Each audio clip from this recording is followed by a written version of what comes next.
เพิ่นก็เอาใจใส่เร่งรัดพัฒนาได้พี่น้องเอ้ยถึงจะมีพายุเข้ามาในมมนี่ก็บ่มีการหยุดยั้งยังเร่งรัดพัฒนากันอย่างต่อเนื่องจุดใดที่ว่าเพิ่นเททางคอนกรีตแล้วก็เพิ่นก็จะมีหน่วยงานที่ว่า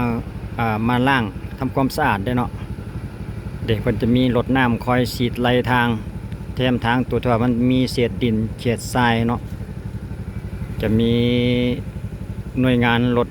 ทำความสะอาดไปแต่ละเส้นทางจุดใดที่ว่าเพิ่นทำการเทเสร็จแล้วหั่นละเอง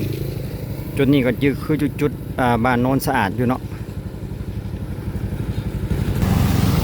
ถือว่าเพิ่นก็ให้ความสนใจอยู่ได้พี่น้องเอ้ยเพิ่นยังทำความสะอาด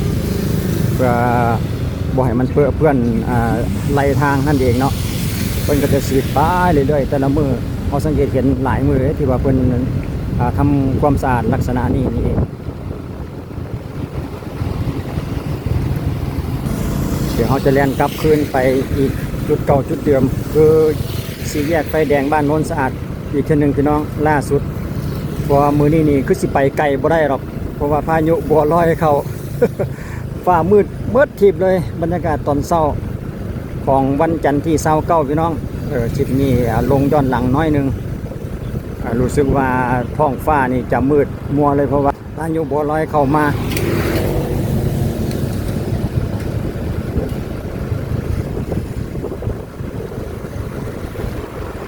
ศพจังหวะบังเอิญกับพายุบัวลอยเข้ามานั่นเองจึงคลิปนี้อาจจะไปไกลบ่ได้พี่น้องเอ้ย เพราะว่ามันอีกบทกี่ชั่วโมงนี่คือจะมีฝนกระนำยังมืดมืดแล้วมือนี้นะเพราะว่าฟังข่าวแล้วคนว่าจะเข้ามาในบทกี่ชั่วโมงนี่เองเนาะในตอนสายๆมือนี้แหละ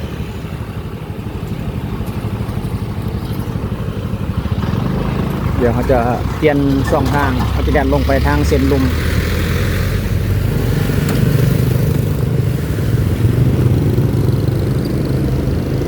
ส่วนสำหรับบ้านโน้นสะอาดก็คือจุดนี้เนาะที่ว่าเพิ่นมาเฮ็ดมาถึงจุดนี้ยังเหลืออีกฝั่งหนึ่งออกไปหาสี่แยกไฟแดงทางด้านหน้าสี่แยกไฟแดงบ้านโน้นสะอาดก็คือว่าเหลือแต่เอาทรายมาลงปรับหน้าทางทรายปรับหน้าดินแล้วก็เทที่ว่าเป็นการเสร็จสิ้นเนาะสำหรับจุดบ้านโน้นสะอาด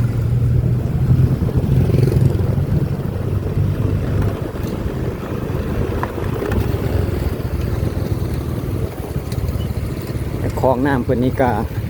มีการขายพักขายมี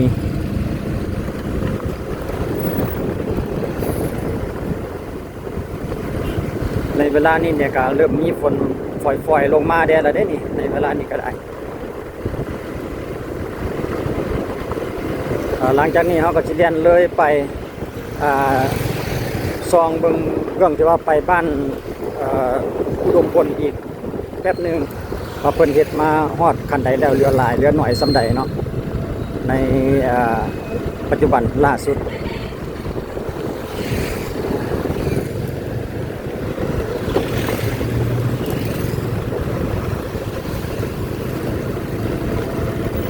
รู้สึกว่ารถเพิ่นจะแล่นขึ้นไปทางฟุตบาทพุ่นหมดเนาะทางไปตรงขึ้นหมดทางตัวนี้บ่เห็นมีรถแล่นเลยเพราะว่าทา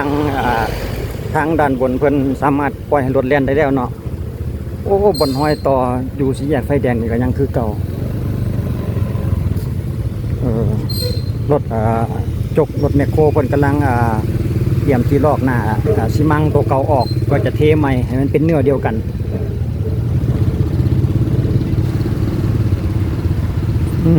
จุดนี้ก็สี่แยกไฟแดงพี่น้องสี่แยกไฟแดงบ้านโน้นสะอาดเลี้ยวขวาก็เข้าไปในเวียงเลี้ยวซ้ายกับทางงอน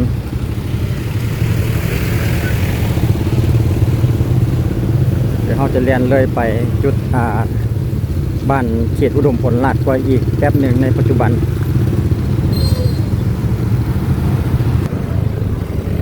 โอ้จุดนี้เพิ่นกระเทมาได้เครื่องนึงแล้วเนาะอยู่โซนทางหน้าปั๊ม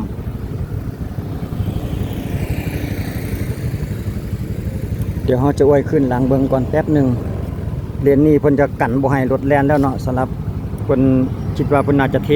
แล้วใหม่ๆเพิ่นเลยปล่อยรถแต่ฝากเดียวสำหรับจุดนี้ก็คือกันพี่น้องเพิ่นก็ยังเหลืออยู่แต่เครื่องหนึง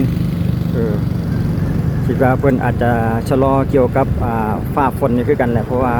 ข่าวเพิ่นแจ้งเตือนมาแล้วเนาะว่ามื้อนี้พายุโบร้อยจะเข้ามากระหน่ำเพราะว่าในเวลานี้ขึ้นมาหาฝากฝั่งของเวียดนามแล้วสำหรับพายุมื้อนี้ก็เลยปรากฏว่าสังเกตเห็นยังเงียบๆอยู่เนาะบ่เห็นทีมงานคิดว่าเพิ่นอาจจะมีผลกระทบทางพายุนี่คือกันเพิ่นยังชะลออยู่ในเวลานี้ก็ได้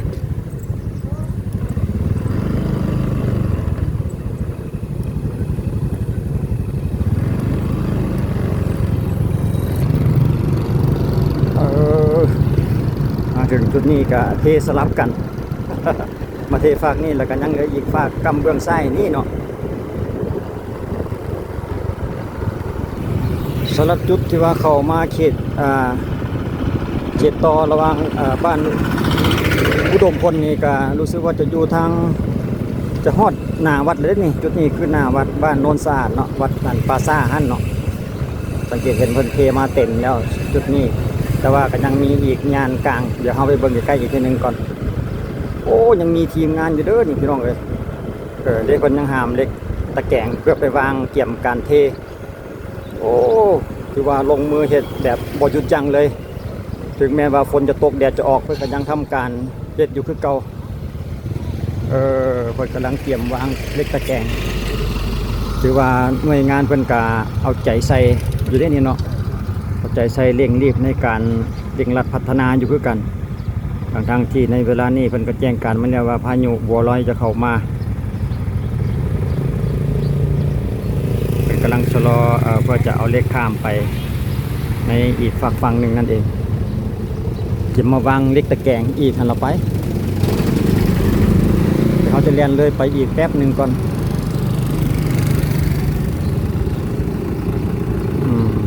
เพิ่นออกมาเคาะเพิ่นออกมากระทุ้งเศษดินเศษทรายออกเล็กตะแกรงเราจะหามไปวางอีกยังเหลืออีกช่วงตอนหนึ่งเนาะที่ว่ายังกำลังจะเทในใบนี่ละมั้งเอาสังเกตเห็นเป็นเล็กตะแกรงอยู่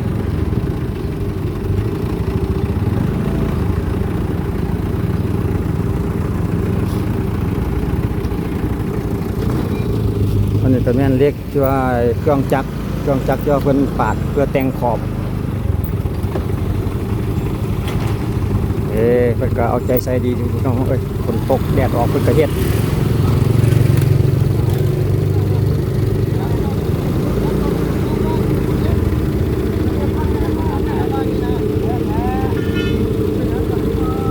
ก็ยังเหลือบ่หลายสำหรับโซนนี้เนาะ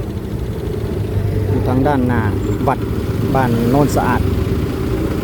ทางกำไส้เฮาก็จะเป็นค่ายทหาร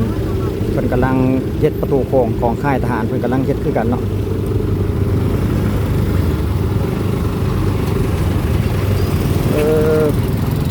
สุดยอดพอเฮ็ดไปพัฒนาไปพี่น้องเอ้ยสปป.ลาวอีกบ่โดนอีกบ่พอเท่าใดมือก็สามารถแล่นเที่ยวแบบเป็นทางการได้เลยมาถึงจุดนี้ก็เต็มแล้วเด้จากนี้ไปถือว่าเต็มหมดเลยพี่น้องจนสุดเขตแดนบ้าน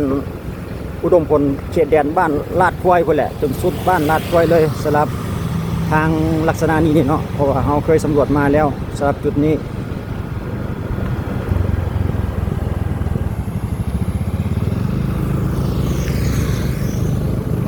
โอ้ฝนนี่คันได้มาเนี่ยมาเงาเลยได้เนี่ยมืดตึบเลยเอาคลิปวิดีโอนี้ก็สั้นๆเพียงซ้ำนี้พี่น้องเอ้ยเอาภาพบรรยากาศในปัจจุบันล่าสุดให้ทุกท่านติดตามอัปเดตเส้นทางก็ขอโทษขออภัยน้ำคลิปนี้สิไปไกลบ่ได้เพราะว่าย่านติดฝนแห้งก็เลย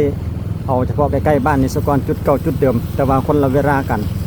ขอขอบใจทุกท่านที่การรับชมไว้เจอกันในคลิปต่อไปพี่น้องสำหรับคลิปนี้สบายดี